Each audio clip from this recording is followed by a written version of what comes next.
The aim of this paper is to discuss issues regarding the local elite at Ottoman Cyprus in the end of the 18th century and the first half of the 19th century. At least from the 16th century onwards, the administrative structures of the Ottoman Empire, largely in the periphery, such as Cyprus, underwent continuous change in response to the realities of each era and each area. Traditional historiography has viewed this period after the end of the 16th century as an era of constant decay and debilitation of the empire. Alternatively, it is possible to view the same period after the 16th century as an era when the Ottoman state had to change and did change in such a manner that the state survived and the Ottomans of every region acquired a new content. Ottoman history after the end of the 16th century can in fact be studied on the basis of Barke's view that what appears to be a weakness may essentially be a source of power, and always in connection to the ability of the Ottoman Empire to survive and continue being an important state until its collapse in the 20th century. Ottoman authorities in different regions of the empire were either appointed by the Sultan himself or emerged as a result of a variety of factors, all of which are related to the legitimacy that these authorities enjoyed within their respective societies.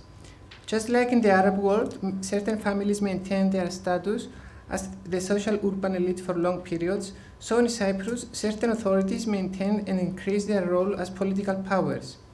The fact that these authorities emerged mainly in the peripheral regions of the Ottoman Empire is also due to the local particularities, favoring specific people or institutions that either belonged to the administrative web of the empire or functioned outside it as completely new political powers.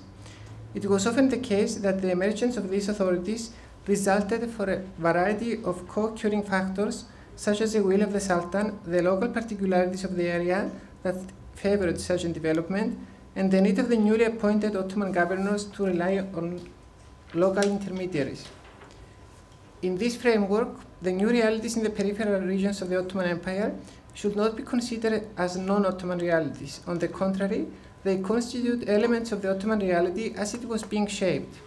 In fact, these elements constituted the Ottomanness of each era and each area. A large part of the Ottoman dominion was in essence governed through a nexus of relationships and the interdependence of the governing local elites and the imperial center. The question then arises whether regional autonomy entailed a tendency to be independent from the imperial center, or whether it was simply a different type of political power, which did not have either the intention or the means to attempt something like that. In short, were the local authorities as of the middle of the 18th century onwards expressing the Ottoman spirit of administration? In my opinion, to a great extent, these authorities are part of what we can call Ottoman authorities prior to the Tanzimat reforms. They are, in essence, a set of different authorities that prevail in their regions but do not cease to be Ottoman authorities. As Ehud Toledano writes, the imperial Ottoman elite, in a process of inclusion, opens the way for local elites to be integrated into the governing elite.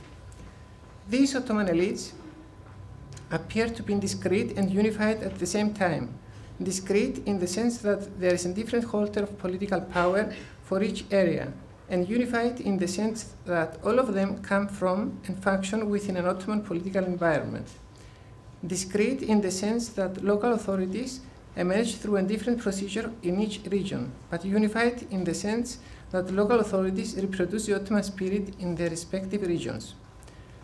The answer to the question who forms the elite in Cyprus at the end of the 18th century and the first half of the 19th is that we have to do with a mosaic of individuals and institutions which emerged within an Ottoman framework as this was gradually being formed after the conquest of the island. The Muslim members of this elite include the officers of the Ottoman administration, the wealthy landowners, and the tenants of taxes. These Muslims are either involved in the administrative affairs of the island or possess substantial capital, which allows them to play an important role in the island. The European members of the Ottoman elite mostly include consuls of the Western nations who live in Larnaca, as well as a European community of traders also in Larnaca, which happens to be the most important port city in Ottoman Cyprus. Despite the fact that the latter do not hold any Ottoman institutional power, their financial standing and their status as representatives of powerful nations in the Ottoman Empire make them members of the elite.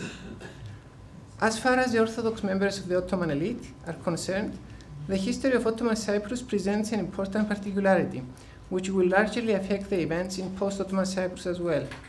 Namely, those who emerged through the procedures of the Ottoman state and its economic transformation as a political and economic elite in the island are mainly the bishops of the Church of Cyprus, a religious institution. The prevalence of bishops at the political and economic level is such that it is difficult for any secular to emerge as a member of this Cyprus Ottoman elite. However, for a short period, there was an exception. Namely, from the middle of the 18th century to the beginning of the 19th century, in parallel to the bishops, an Orthodox lay person established his power in the island. This is an Divan Terjumani, who held a privileged position and was essentially part of the leading administrative group. Regarding the framework in which bishops and Divan Terjumani for a period became the elite in Ottoman Cyprus, this relates more to the developments in the Ottoman state from the beginning of the 16th century onwards. After conquering Cyprus in 1571, the Ottoman administration introduces the bishops in the sphere of administration, endowing them with the prestige and power of Ottoman officers. In the middle of the 17th century, the bishops of the Church of Cyprus get involved with administration through and with the initiative of the Supreme Court. From 1660 onwards, the Church of Cyprus controls the system of farming tax revenues, a fact which further enables the institution to establish itself as an institution of authority. A century later, in 1754, the Supreme Court upgrades the status of the Orthodox bishops, and they are established as a lifelong kojapacy of the Orthodox people in the island. This development minimized the chances of any layman ever rising to political power. It also meant that the circumstances in the island were not propitious for any social change, since becoming wealthy was possible only within the framework imposed by the Ottoman power and controlled almost absolutely by the Church itself.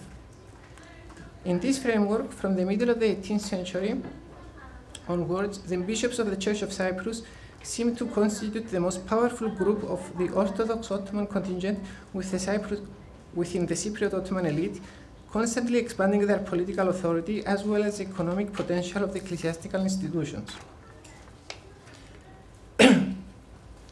The institution of the Divan Terjumani gained considerable strength in the Ottoman state. It is interesting to observe the evolution of the office of the Divan Terjumani in the Ottoman Empire. It started as an interpreter, then incorporated in diplomatic duties, and even came to play a crucial administrative role, as he was involved in the taxation system as well as in the administration of the Danubian principalities. In the case of Cyprus, the Divan Terjumani is a high Ottoman official in charge of a variety of administrative responsibilities for the Orthodox community.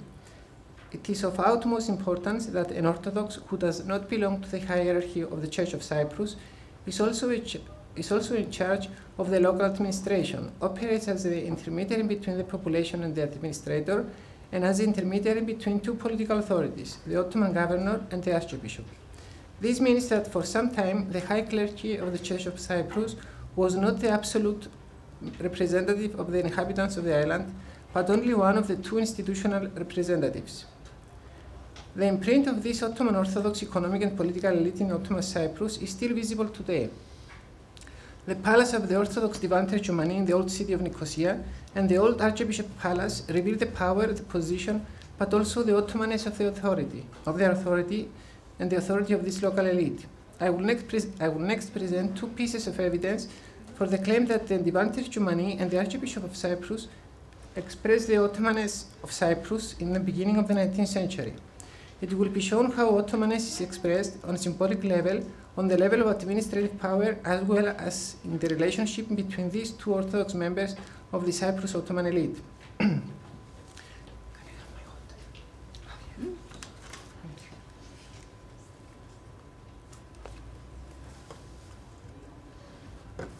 It is characteristic that Hadjigeorgakis Kornesios, the Divan Terjumani at the beginning of the 19th century, feeling that he was in essence the highest ranking officer in the island, describes himself in a particular way.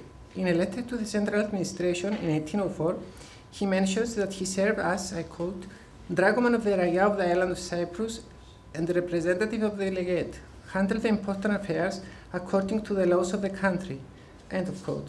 and other matters which arose, I quote, with high firman, end of quote.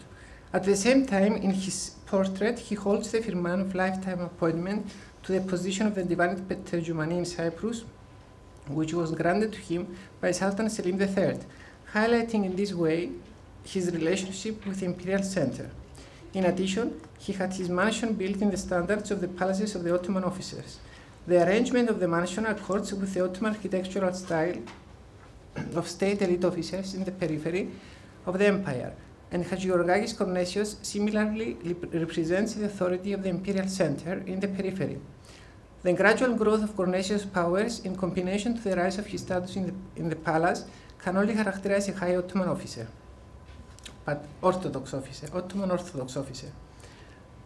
As a traveler in Cyprus noted in 1806, Hagiorgakis Kornesios, I quote, holds supreme political authority. In fact, he holds the office and the powers of a community governor because a Turkish governor cannot inflict any punishment on a Christian without the consent and physical presence of the dragoman, who has been assigned the duty to submit to the Grand Master the request of his fellow Christians, end of quote.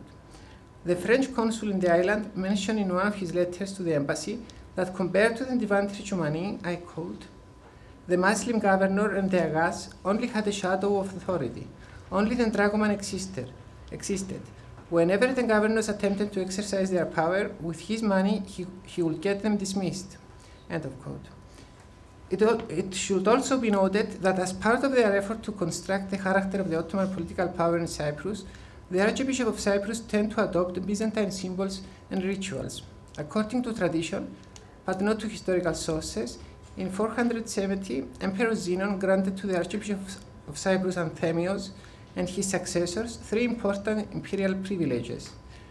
These are the right to sign with red ink, the right to wear the imperial purple mantle, and the right to carry the imperial sceptre. However, the first written testimony for these Byzantine imperial privileges is in 1676, about a century after the conquest of Cyprus by the Ottomans. The use of Byzantine rituals and symbols by the bishops of the Church of Cyprus from the second half of the 18th century onwards constitutes an effort to differentiate, though not to cancel, the Ottoman character of the political power of the bishops. At the same time, the use of these symbols is directly linked to the political power that the Sultan grants to the Archbishop of Cyprus, and not to a religious power. That is, these rituals and symbols are elements of the Ottoman framework of power. Since this use of rituals and symbols is an effort directly linked to the Ottoman political power emanating from the Sultan, it cannot but mark the Ottoman system of power as it is being formed in that period. The Byzantine rituals and symbols of the Archbishop of Cyprus are elements of the reconstructed character of a political power under change. These rituals and symbols were in fact a contribution of the Archbishop of Cyprus to the composition of the Ottoman character of their political power, which remained Ottoman and could not exist outside the Ottoman framework. They saw themselves as the autonomous political leadership of the island, within, however, an Ottoman framework, which is why the symbols they are using become symbols of an Ottoman political power. Although they are Byzantine symbols, they are symbols of Ottoman political power. In this framework, the Archbishop of Cyprus signs his correspondence with red ink and uses his red Ottoman seal with his name in Ottoman. Additionally, the correspondence of these Orthodox members of the Cyprus Ottoman elite reveals the multi-ethnic Ottoman character of their power. Low-ranking Muslim officials write to the Archbishop on matters within their competence. The Archbishop maintains relations with the imperial center and high-ranking official, each time in an effort to fulfill his goals with an Ottoman administrative framework, where interpersonal relationships are perhaps the most essential factor to consider when it comes to managing one's affairs. Another piece of evidence for the Ottomanness of this elite comes from the fact that the members of this elite are competing centers of power. The Archbishop of Cyprus nervously watches the growth of powers and the upgraded role of the Orthodox Divan Terjumani, and he believes that his growing power undermines his own. On the other side, the Divan Terjumani considers himself as the main representative of the imperial power in the island, and he often disagrees with the Archbishop. The rivalry between the Muslim governor, the Archbishop of Cyprus, and the Divan Terjumani is more intensely expressed during the Great Uprising of the Orthodox and the Muslims in 1804, an uprising that lasted 1 year. During this uprising, we see that while the local authorities functioned in parallel in the island, with the tax responsibilities gathered in the hands of the Divan Tristomani, they were also strongly competing each other. Competition, as was natural, was over the undertaking of further responsibilities, more political power. While one of the three authorities, the Muhasil, was Muslim, the two most powerful ones are non-Muslims. This feature of theirs should be considered together with the second fact that they may provide an answer to the question why it was the Muslims who rebelled first in Cyprus. This is caused by an Ottoman Orthodox group of wealthy persons who, as reported in accounts contemporary to the revolt, provoked anger with the wealth they exhibited in their daily lives.